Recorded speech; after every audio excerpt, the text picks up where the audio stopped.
Welcome to the Killer Author Club. 3 best-selling authors talking about killing, of the fictional kind, with the best thriller and suspense authors in the business.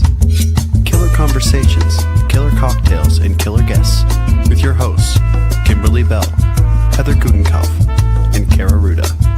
This is the Killer Author Club.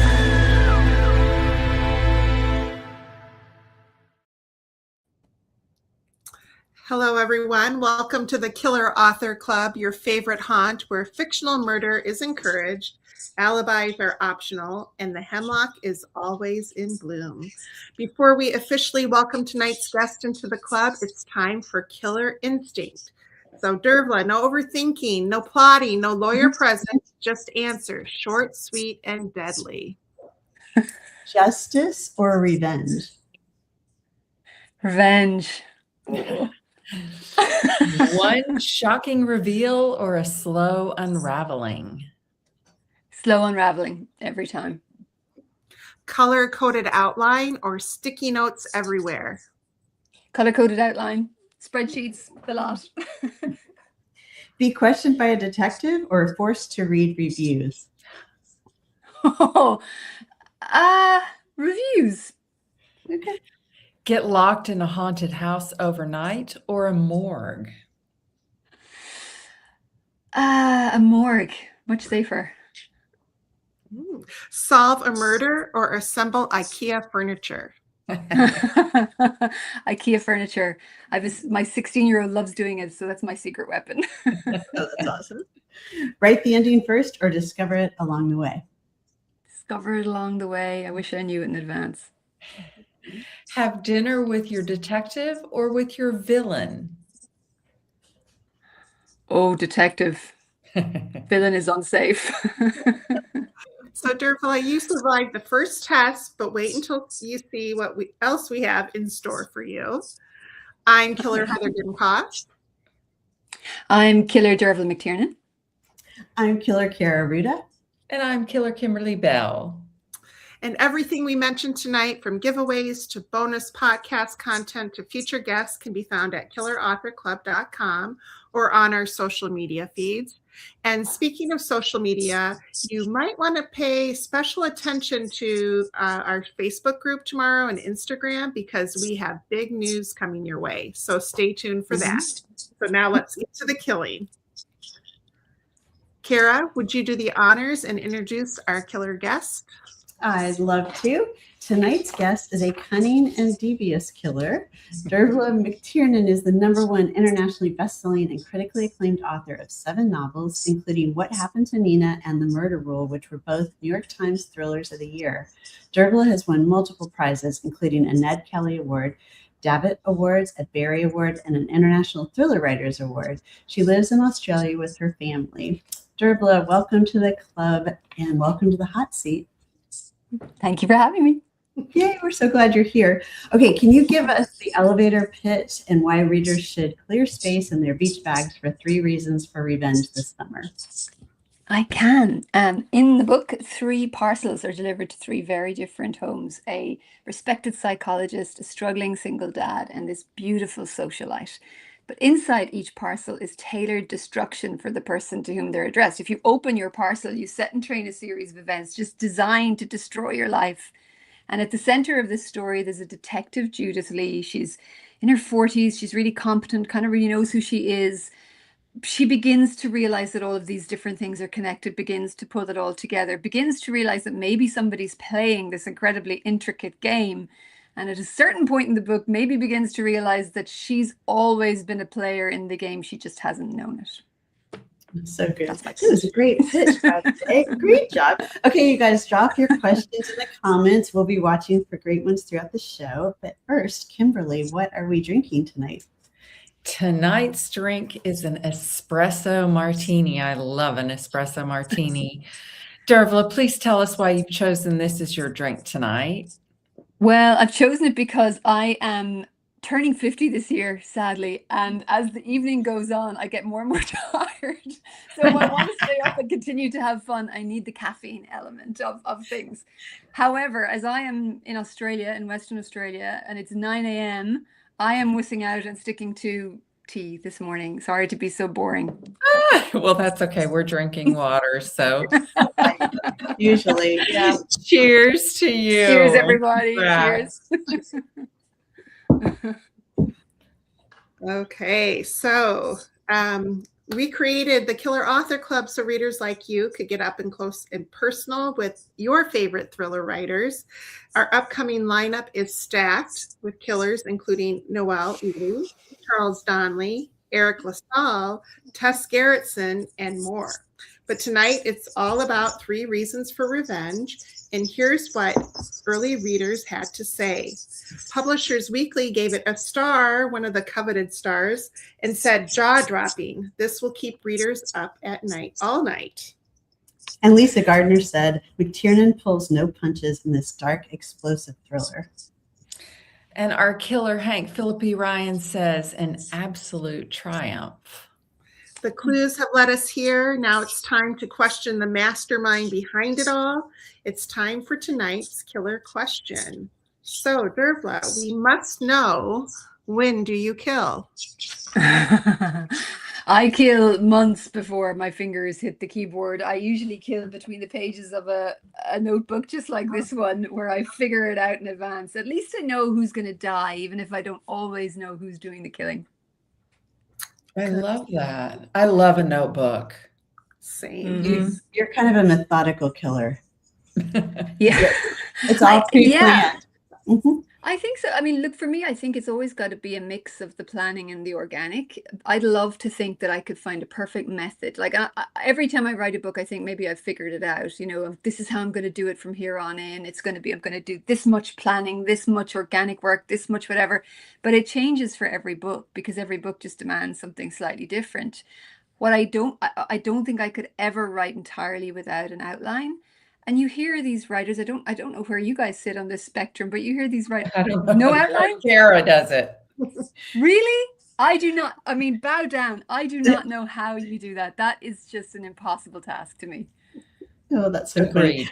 Well, and what you guys do is impossible to me. So if I had an outline, my characters would be like, ah, run screaming. But yeah, so it's just, I mean, I think the key that we've found, like interviewing all of these amazing authors, is that everybody has their own twist on the process. And nobody's like a purely all the way one side plotter or pantser or whatever. And each book is different, to your point too. So it's kind of, it's really interesting to talk to people about craft because of that. But then again, there's no one right way. There's no one way. And I think when you're starting out, you're so desperate for someone to tell you how to do it because you're so lost and you just want there to be a kind of a formula or at least a method. But the joyful thing about being 8 books in now is you sort of begin to understand what you can and can't do yourself and where your skills lie. And you get to draw on more tools from the toolbox and just let it kind of happen in a way, and not be stressed about the fact that you don't exactly know how you're doing it this time around because you know you're going to get there one way or another.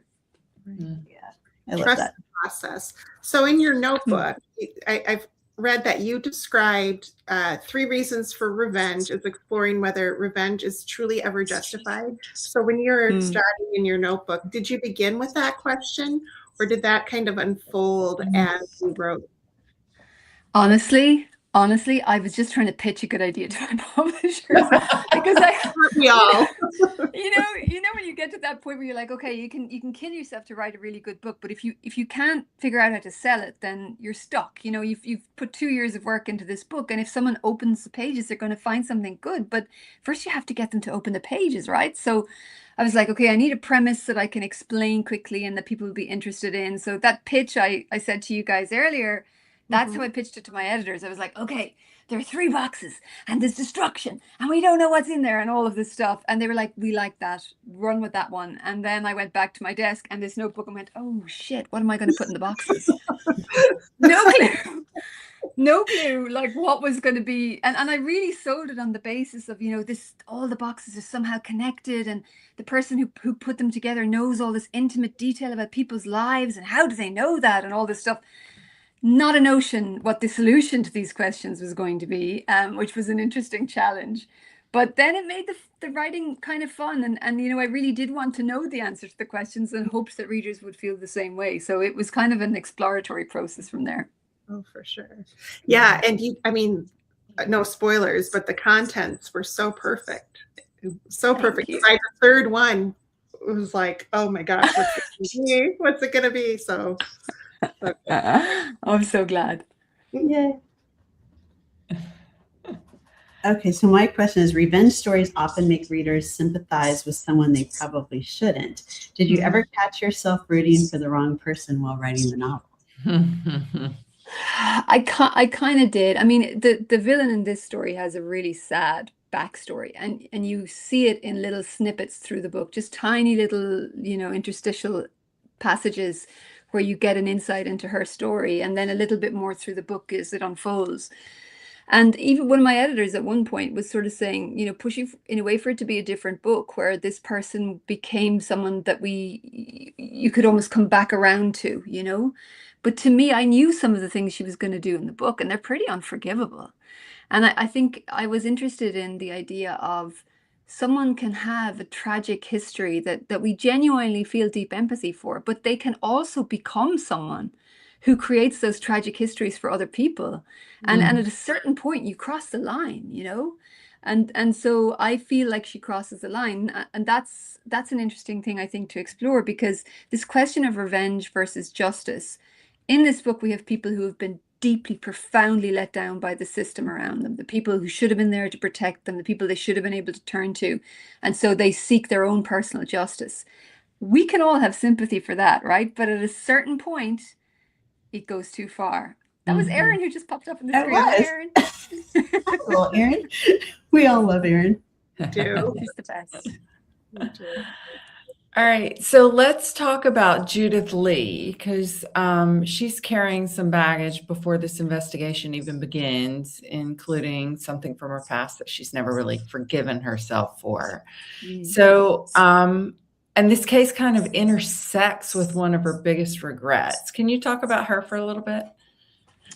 Yes, Judith is, she's pretty tough. She's a cop in Melbourne, not an easy thing to be, and she's been a detective for a long time, and she's found a way to kind of figure out who she is. She has her own tragic history, you won't be surprised to hear, and she grew up in difficult circumstances. But by the time we meet her in the book, in her mind, all that's resolved.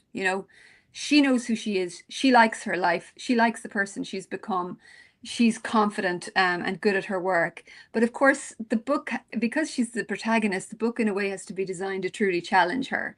And in the course of the book, because she sees her antagonist, the person who's working behind the scenes, and begins to see some similarities between them, it forces her to question if she's right to be as satisfied with who she is, or if there's still work to be done, or, there are bigger questions for her to answer over the course of the book. But she's a fun person to spend time with because she's quite uncompromising. I think maybe there's an element of wish fulfillment for me, because she's very blunt where I might be more diplomatic, and she's very direct where I might be a bit more careful. And it can be, I mean, I'm sure you guys, I don't know if you guys would feel the same way. It can be fun to write that kind of character who's a bit more extreme than you might be in real life. Yeah, absolutely. I was going to ask if you rode a motorbike, like. No, I wish. No, I'm not that cool. Come on. I love that about her. Katie just asked, did you see yourself in any of the characters? I'm not sure that I do in this book, Katie. I mean, there are things I really like about some of the characters. There's a relationship between Judith and her best friend, Katie, as it happens. And I love that friendship. And maybe that bit, that intimacy in female friendships is something I can really relate to, because it's super important in my life. So that element of it is there. But the characters in this book are all a little bit more, they're just a little bit more extreme. Judith is a pretty hardcore. The person she's up against is pretty hardcore. And the three families that these boxes go through, they're all very specific people. So I'm not sure I quite fit within any of them. And speaking of the boxes again, readers quickly realize that these aren't random packages, all prettily put together and delivered, but they kind of read almost like three different vignettes. And so how did you tackle that as a writer? You talked a little bit about outlining. Did you tackle one section all at once and then go to the next with the next package? How did that all work for you? That's such a good question. I slightly distracted by Melissa saying what's in the box. Yeah, what's in the box?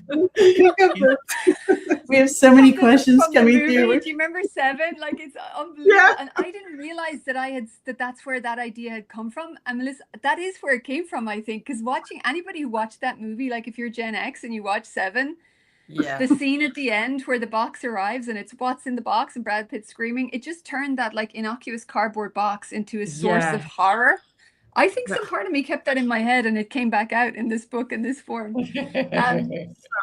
But the vignette thing was a challenge because like what was interesting to me as a writer was these three distinct households. You know, we've got Robert, who's married to Vanessa. He's a psychologist. She's a television producer. Their marriage is at that strange stage where things have been going downhill for a long time and she hasn't really recognized it. And then the box explodes in the center of their lives. Same with the single dad, same with the other woman. And so for me, that's where really the story lay. But that's not a novel. You know, you can't put these three stories side by side and hand them to a reader and go, here you go. I think a reader wants to follow someone through a book and experience it through their eyes. And that person should change over the course of the novel. The novel has to be about them. So I had to bring Judith through and make her the center of it.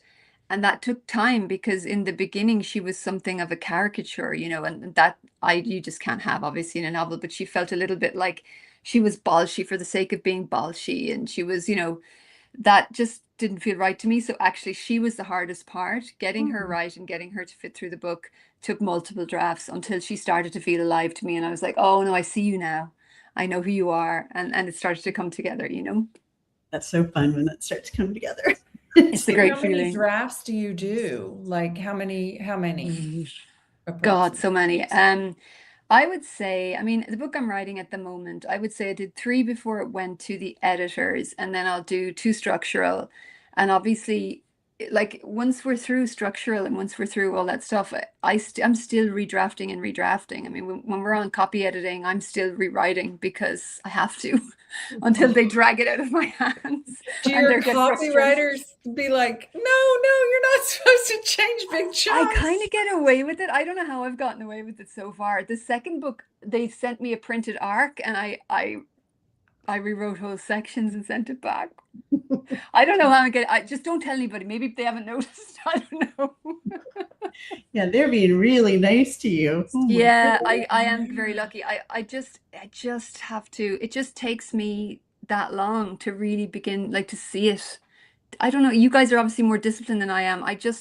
It takes me multiple times before I can really see what needs to be reworked. Well, and distance too from the story, right? Putting it down and then coming back to it with fresh eyes. Sometimes it reads very differently, or you see things that you didn't see before. Absolutely. With Nina, with what happened to Nina, I think that was about 22 drafts because I rewrote the book entirely so many times because I was coming at it from the wrong way and I was trying to avoid certain things happening because they were too dark for me, but they needed to happen. And that was the hardest one. That was a tough one. I love that book. Thank you. Now I want to go back and read it. No, don't, because you read it and go 20 drafts. 22 drafts. Oh my gosh, how did you do this? Okay, one of the things your readers consistently praise is that your thrillers ask difficult ethical questions instead of offering easy answers. What moral question sits at the heart of 3 Reasons for Revenge? I think it is that question of justice versus revenge. You know, when should we stand up and when should we turn the other cheek? Because I think our culture encourages turning the other cheek, and sometimes I wonder if it's encouraged it almost too much. You know, like have we lost the art of holding the line and being leaders in our own small communities? Like, because that's a hard thing to do sometimes, to go against the grain when you see things aren't right. And I've certainly seen that in my life, you know, at certain times in Ireland and other times where there were 1 or 2 people, you know, when society moved or something was happening with the economy or whatever, 1 or 2 people held the line, that made all the difference. But it doesn't always happen. And we put on a pedestal this idea of being forgiving and turning the other cheek. But there's an argument to be made that can go too far, and we sometimes should stand up and fight. So then we take somebody like the character in this situation who has been profoundly failed by the whole system around her, by the police, by various other people. And so she's the one who says, well, that's it. I'm going to seek justice. but she keeps going and keeps going and keeps going. And it's at a point where it's like, well, where is the line then? And that's the question I think that's interesting to think about and talk about is what would you do and how far would you go and where would you call it? Mm-hmm. Yeah. Fascinating.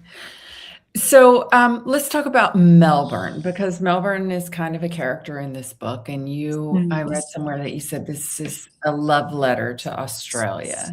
So what made Melbourne the perfect backdrop for this particular story?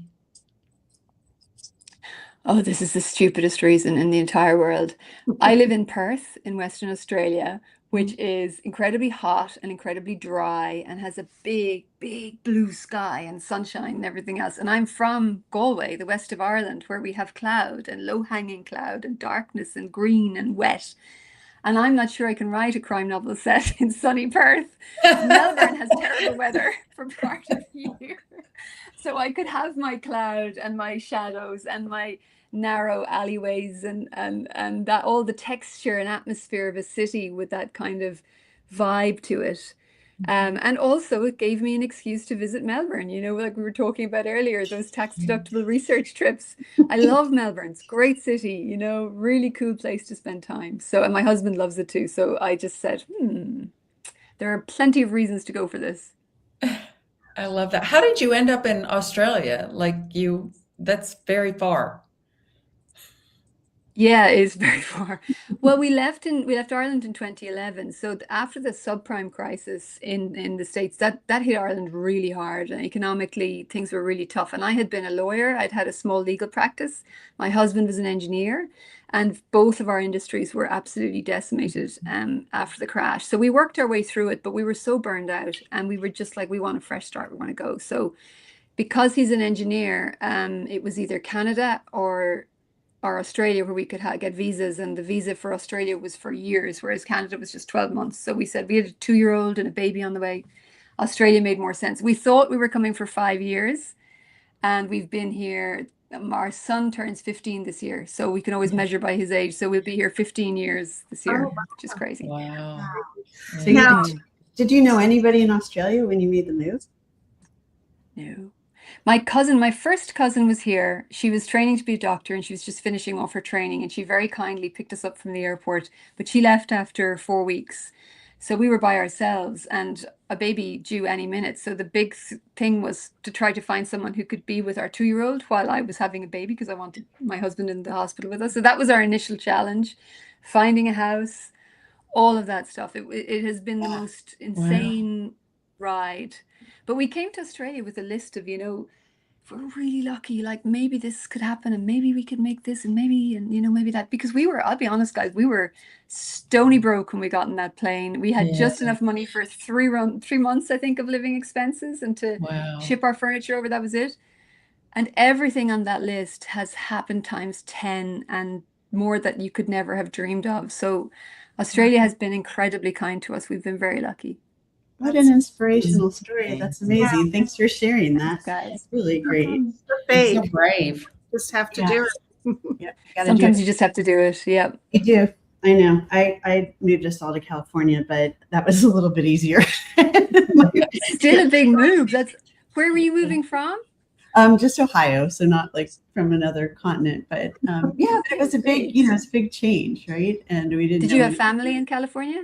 No, not anymore. And so it was just kind of like flopping down. Just you guys. Yeah. So, but it all worked out. It's kind of like the same thing. Like, I think if you decide to stick the landing and work on making your dreams come true, they can sometimes happen. Yeah. I think timing and luck and all that sort of stuff, you can't control for that. Like when I wrote my first novel, and Jane Harper, you guys are probably familiar with Jane. Yeah, Harper. I interviewed her in Atlanta when she came through Atlanta. There you go. A couple months ago. She's amazing. And it's amazing, and a beautiful writer, lovely person. And her first book, The Dry, came out, and it was just like a monolith of a book. One of those that just changes everything. Yeah. And because of Jane's enormous success, suddenly there was an appetite in Australia from Australian publishers for local writers writing crime fiction. Now, my book was set in Ireland. It couldn't have been more different. But she still opened that door, and if she hadn't, I don't know if I would have gotten that deal with that level of interest and therefore that much support and the snowball that happened after that. So, that's luck and timing, and you can't control it, but you can just hope. And stick to it, right? Okay, and you guys, we could obviously talk to Dervla all night, but it is now time for us to move into our giveaway. So get this. She is giving away 10 copies, 10 of 3 Reasons for Revenge to lucky U.S. viewers for a chance to win Answer This Question. A random, unexpected package addressed to you arrives on your doorstep. Do you open it? Yes or no? Good luck. Yeah, I know my answer. So the killers are big fans of independent booksellers and want to send them all the support. Dervla has chosen Boundless Books in Leaderville, Australia. Dervla, tell us why you love this bookstore so much. Well, lots of reasons. One of them personal and others just general. It's owned and run by a young woman called Elise, who was a manager at a Dimmicks bookstore for many years. And when that store closed, she was so brave and opened this bookstore in the center of Leaderville, which is this lovely kind of inner city suburb, very lively, great nightlife place on the high street. And it must have been it must have been an enormous risk for her when she did it, but she has made it the most extraordinary success. And she's running events for authors at every level, from giant authors who are writing enormous romantasy with 400 people in a theater to smaller, more intimate events for different authors with a different style and different audiences. The book it's huge, like it goes all the way back. It has a range of everything. When you go in there, you find a different book every time, something you weren't going in for. It's got that real discovery feel to it. Mm-hmm. And I'm slightly biased because my daughter started working there, so that's my other thing.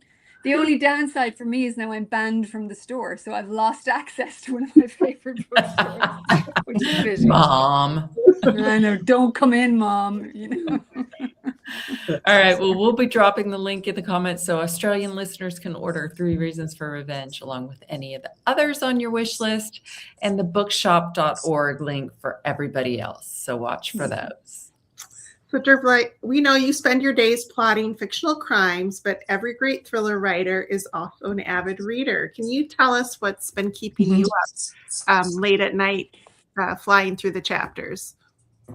I can, but it's going to be one of these annoying ones because it's not out yet. It's a book by Chris Hammer called Full Circle that will be out in September. He's an Australian writer, and I've been reading it for blurbing, and it's absolutely fantastic. It's about a cop. It's a very intricately plotted book, almost epic in scope.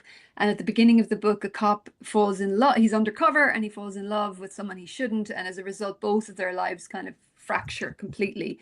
And it's about them falling apart and coming back together, and the intricacy of that story, and to do with it's set in this very kind of rarefied world of like white collar corruption and fraud and all of the rest of it. So it's absolutely brilliant. So I've just finished that, but you can't get it yet.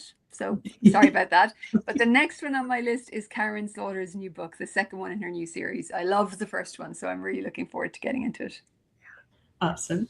All right. Well, speaking of great books, we have 2 more fabulous new releases we want to celebrate tonight. First up is The Neighbors Are Watching by Aggie Bloom Thompson. In a place where appearances are everything, 2 people's search for the truth means not only shattering carefully curated perfection, but putting themselves squarely in the crosshairs of a killer in a scandalous, twisty thriller about obsession, betrayal, and the price of perfection. We also have Rules for Aging and Larceny by Julia London.